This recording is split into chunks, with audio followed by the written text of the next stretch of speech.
Hello my friends, welcome to Tassel Tuesday. Well, last Tuesday my friend Norma did a tassel and it completely inspired me, and she did a gnome tassel. And I said, oh my gosh, Norma, do you mind if I do a gnome tassel tutorial next week? I've been inspired, I have an idea. And she's like, oh no, of course not. Yeah, do it, I can't wait to see it. So actually, the tassel I'm going to make today is not the one I originally thought of. But I thought since it's actually October, we've got to do a Halloween gnome tassel. So I'm winging it here. I have watched her tutorial twice, and I'm going to go ahead and wing it. But the first thing I'm going to show you is that we're going to go ahead and use this green eyelash trim. I think it's going to be perfect. And before we get into it, let me let you know that this is an open collaboration, and if you would like to participate, join in. Let me know you're joining in. Also use the hashtag Tassel Tuesday, and that'd be great. It'd be great fun.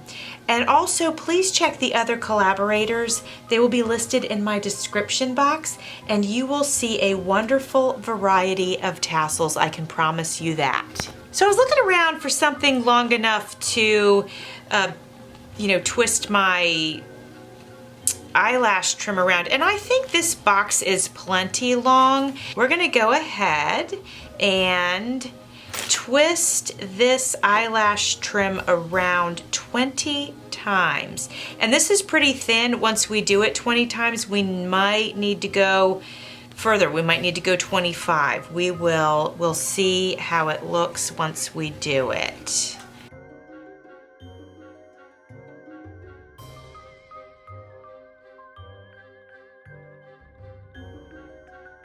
All right, this is about 20 times, and it's, maybe let's go with 20. Now, let's do a little bit more. Guys, I do like a fluffy tassel. And last week when Norma did hers, she used this really thick mop. It's like a mop, and it was such thick yarn, like a mop is. It's super thick. So let's go ahead. This is probably 30 times. Let's go ahead and try that. So guys, remember, we're winging it this week. Norma did a fantastic job.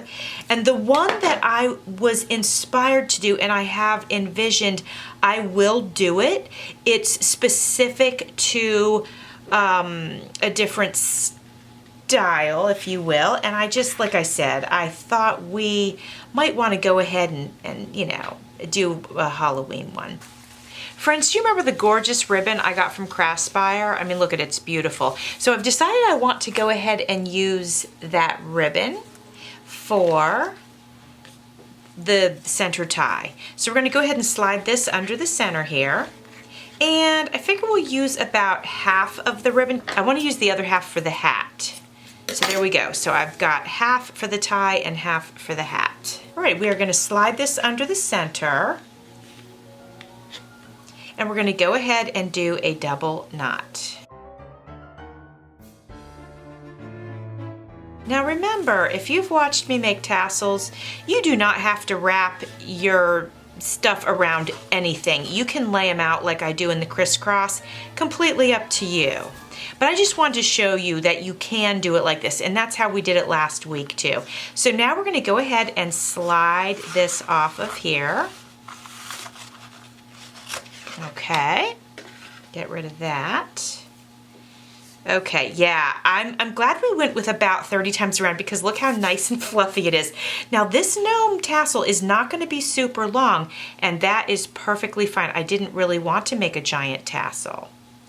All right, so we've got this pulled here. We're going to slide the scissors in. And we want it to be even, so we're going to go ahead and pull from the top again and make it tight. And then we're going to cut.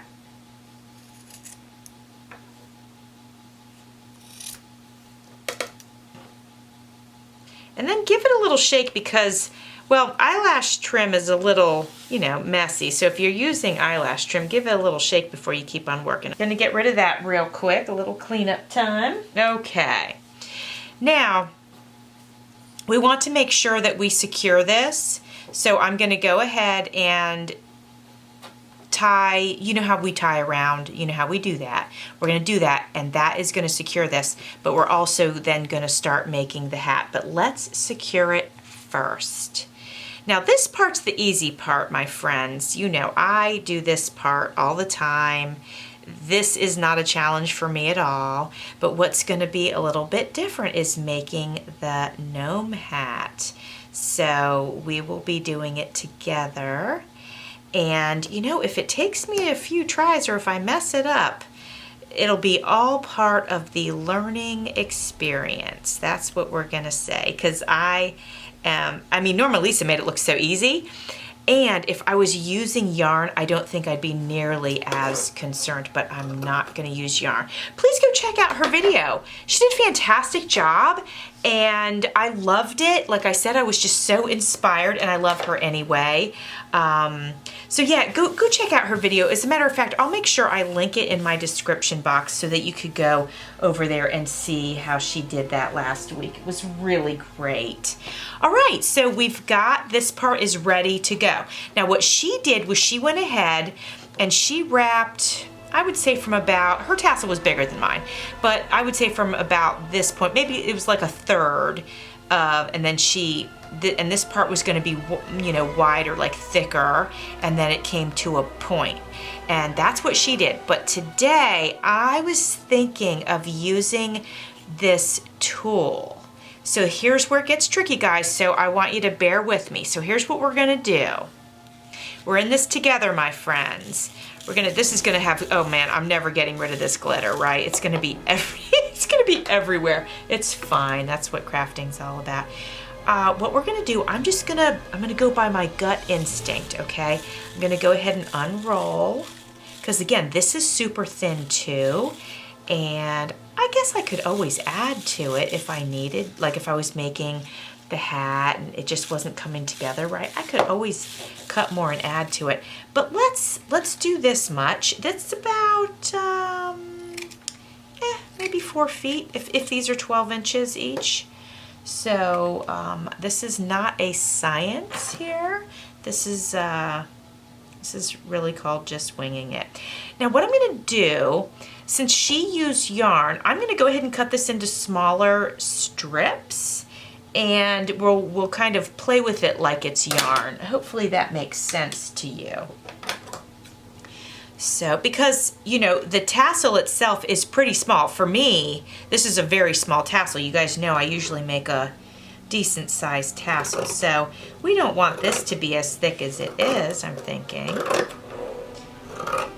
And yes, this is folded a little crooked. I don't care about that. That doesn't matter. We don't need to be obsessed about things like that, because in the end, that's not going to make a difference.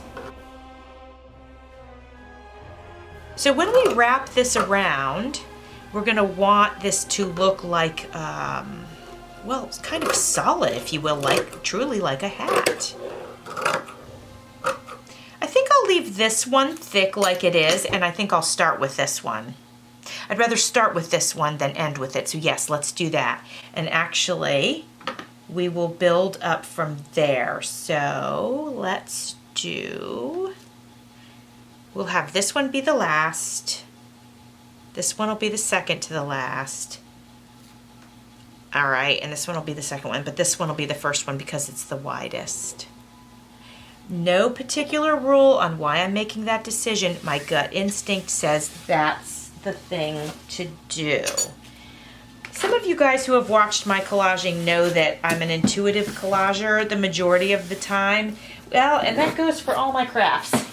Kind of an intuitive crafter, which is kind of great because it makes me not really afraid to jump into anything. I don't overthink anything. I just jump in, I do it, it works, it doesn't, we learn, we get better, this and that and the other.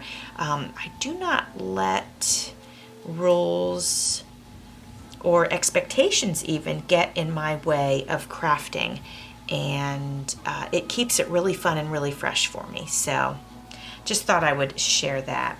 All right, so here's the tassel. I would say 1/3 of it is about right there, so I think that's what we're gonna do. We're gonna start wrapping. Wish me luck, guys. I don't know, I feel feel like I might need it. We're gonna have to make this like tight, right? So there we go. Maybe I'll squeeze it more together like that, kind of like it is yarn. Yeah, maybe let's do that. All right, and I feel like I should probably hold it. Maybe there's not a better way. So I'm just gonna wrap it and just kind of try to keeping these things out of my way. And I'm just going to wrap it all the way up. She focused down here first, but I'm just gonna go all the way up to kind of corral the eyelash trim into one, like just get it under control, because it's wild and sticking out and all that kind of stuff. So let's just wrap this and get it under control, and then we'll figure out the rest. Now, it would maybe even be kind of cute to leave like this little puffy part sticking up. But then again, I wouldn't want it would be cute, but I wouldn't want it to look like I missed a spot or I gave up, you know, or anything like that. So let me see. You know what I could do? Well, actually, I think if I just, maybe let's roll it this way, guys. Let's just roll it. Oh, well, that's a lot easier. Okay. All right, so lesson learned on that is to pull the eyelash trim down and then just roll this thing. There we go. And then I can trim the rest of them. I don't have to be too. And then let's work our way down. And friends, just so you know, I had so much fun making this one that I ended up making another one in a different style. So you'll see that one after I'm done with the first one.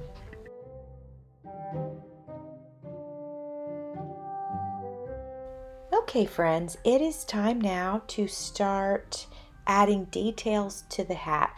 I hope I got the bottom of the hat wide enough. I think I did, but I guess you guys can be the judge when I'm all done. So I'm going to go ahead and wrap this nice satin ribbon around the bottom part of the hat, and this is Craspire ribbon that I'm using, and I love it, and I love all the colors that they sent me. And actually, I will have a link to Craspire in my description box, and I will also have a discount code for you in my description box. I got it wrapped around the bottom, and now I think I'll go ahead and take it up the hat like at an angle, kind of like a candy cane, but of course it's not a candy cane, but you know what I'm saying. So I'm going to go ahead and do that, and as you can see, I'm using hot glue to adhere this ribbon to the hat. Once I am finished wrapping the ribbon around the hat and get to the top, I'll go ahead and trim it. And then I want to add some embellishments. I don't want to be over the top about it, but I definitely want to add something. And I found a purple, like a small satin purple rose in my little flower stash. So I'm going to put that up at the top of the hat. But before I adhered that on there, I went ahead with my black marker and I put a little bit of black in the rose.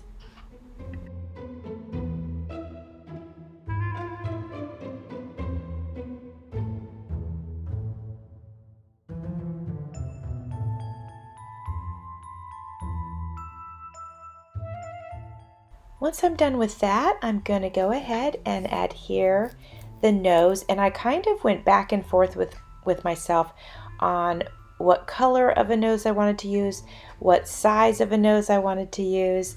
And so my choices were, I had a black bead, and I also had kind of a peachy color bead, and then I found this orange like puff ball, and that's the one I went with because it's perfect. It's a great size. It's not too big. I think the color goes great with the green and the black. So I feel like that was the right choice. Now I also have this little, it's actually an earring and it's the shape of a pumpkin. And I was looking to see if that could fit on the hat, but it was too much. So, you can see I'm just playing with some different sorts of things to embellish it, but it just didn't need more. Friends, here's the first one. It's so cute. And coming up now is the second one that I worked on. So this one is a little bit more rustic or fall autumn feeling, and I was hoping it would turn out okay. I used a combination of yarn, which I knew would be fine, but I combined that with some torn fabric, which is like this really nice burnt orange color.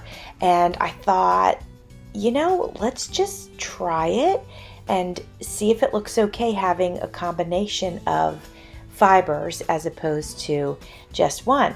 And I do end up liking it in the end, so it turns out that I'm quite happy that I ended up doing that, just so you know. So you can see I am twisting the checked fabric now, the gingham. It's brown and white gingham, and I'm just twisting that and focusing on trying to build up the bottom part of it, kind of like a hat would naturally be sitting on your head.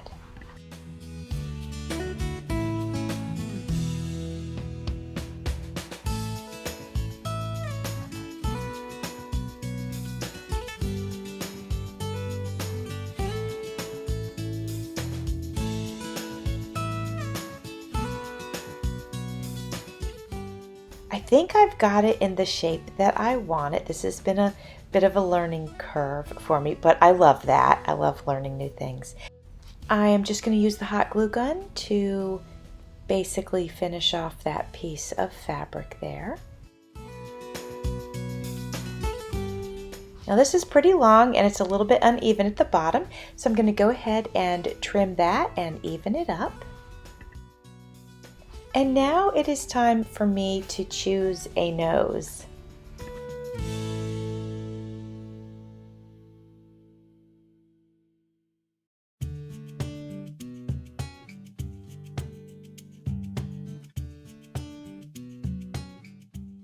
So in my stash, I had the same ones I mentioned before, but I also had like different color puff balls, and I had pink and yellow, and I didn't have any more orange, so I ended up choosing the yellow one. I think that was definitely the best way to go. The size was good, and the yellow and the brown go good together, so that's the one I ended up choosing. If I keep making gnomes, I'm going to have to get different puff balls because I pretty much have pink and a few yellow ones. So anyway, we'll see if I keep making gnomes or not. Now it's time to go ahead and add some details to the hat on this little gnome. So I'm going to use the pretty brown satin ribbon that I got from Craspire, and I'm going to wrap that around the bottom, and I think that looks so cute.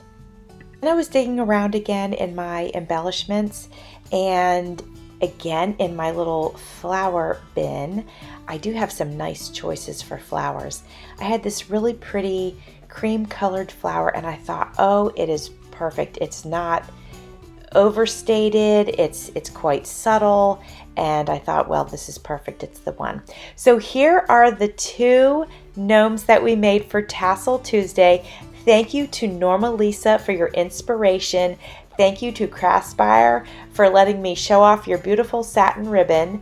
And everybody else, thank you for watching, and see you soon.